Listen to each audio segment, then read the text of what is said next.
Breaking news. Welcome to today's news. Here is the headlines. Exposed. Not only federal government, shock as names of people involved in Nnamdi Kanu's extraordinary rendition revealed.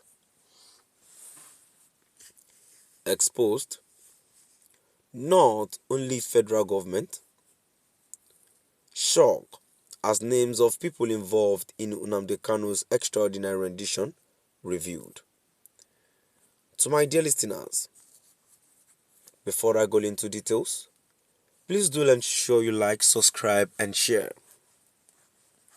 Now the details. Aloy Ejimako, the lead counsel for Nnamdi Kanu, the leader of the indigenous people of Biafra IPOB, has made a significant revelation regarding the extraordinary rendition of his client from Kenya to Nigeria in June 2021.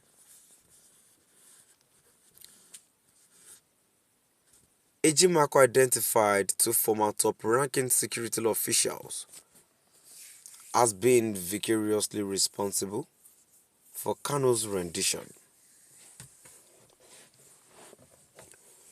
Ahmed Rufai, the immediate past Director General of the National Intelligence Agency (NIA), and Yusuf Bichi, the ex-Director General of the Department of State Services (DSS).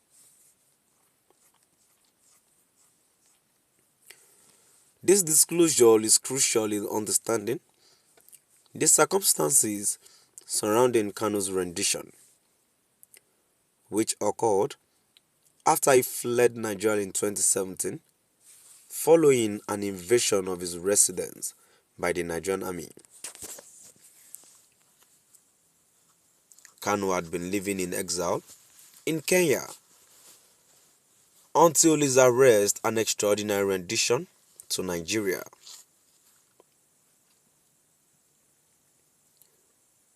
Ejimako's statement raises important questions about the involvement of high-ranking security officials in Kanu's rendition and the potential consequences for those responsible. The fact that Rufai and Bichel have been replaced by President Bola Ahmed Tinubu with new appointees, Ambassador Mohammed and Adiola Ajayi, respectively, may be seen as an attempt to distance the current administration from the controversial rendition.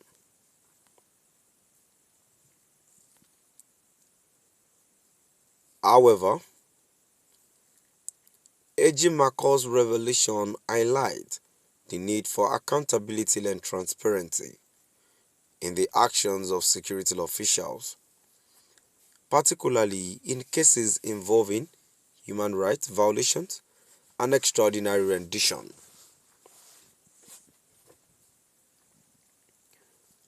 The international community has widely condemned such practices, and it is essential that those responsible are held accountable. The extraordinary rendition of Nnamdi Kanu had sparked widespread controversy and raised concerns about the Nigerian government's respect for human rights and the rule of law.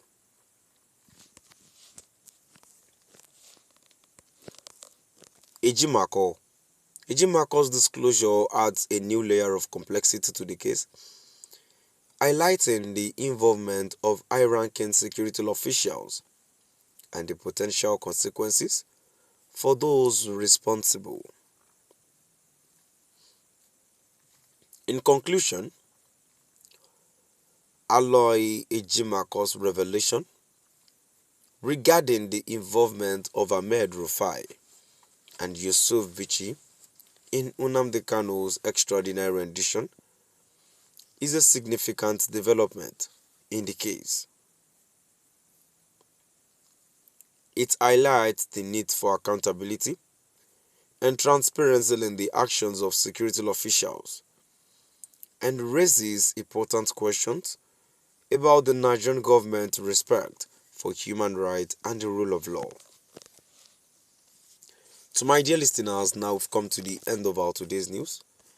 And now, before I go, in contribution to the news I've read so far, to my dearest listeners, I feel, in my own point of view, people that are involved in Nnamdi Kanu's rendition are not important as of now. Even though you know the people that are involved in Nnamdi Kanu's rendition, this is not the time to discuss that. Let's be wise enough. Sincerely, I just see his lawyers raising issues as if they are not competent enough. I'm so sorry. I'm not even sorry to say. The reason is this: as a lawyer, and you know what is at stake,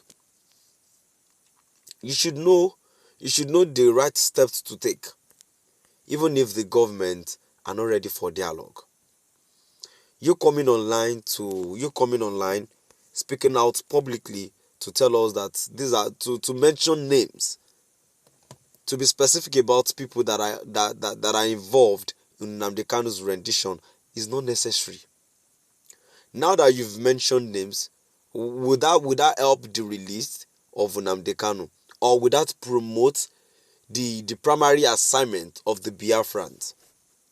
Would that help the Nigerians itself? No, this thing is just common sense. And at some point, I feel before we come out at times to make, to speak out, we should cogitate deeply, seeking people's indulgence, and before you act out at times.